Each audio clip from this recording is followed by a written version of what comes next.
আজকে আমি ফার্স্ট টাইমের মতো বিরিয়ানি রান্না করলাম। তো একটা প্যানে আমি বেশ কিছুটা পেঁয়াজ দিয়ে ১ চামচ আদা, ১ চামচ রসুন, তারপরে লবণ, মরিচ, ধনিয়া গুঁড়া, জিরা গুঁড়া, তারপর সব মসলা দিয়ে একসাথে একটু পেঁয়াজটাকে কষিয়ে নিলাম।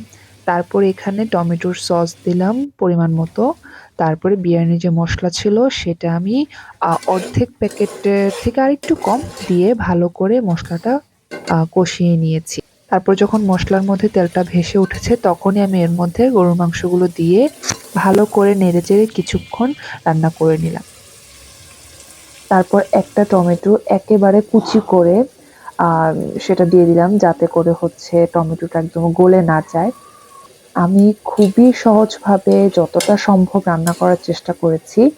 যেহেতু আমার হাতের কাছে দই ছিল না, তাই আমি ১ কাপ দুধের সাথে একটা আস্ত লেবু মিক্সড করে একটু ঘন করে নিলাম। তারপর সেটা মাংসের সাথে দিয়ে নেড়েচেড়ে ঢাকনা দিয়ে রেখেছিলাম।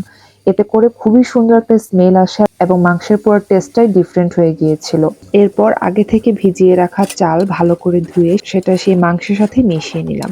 অনেকেই করে কি যে আগে থেকেই চালটা সেদ্ধ করে দেন মাংসের সাথে দিয়ে জাস্ট নেড়েচেড়ে নামিয়ে ফেলে।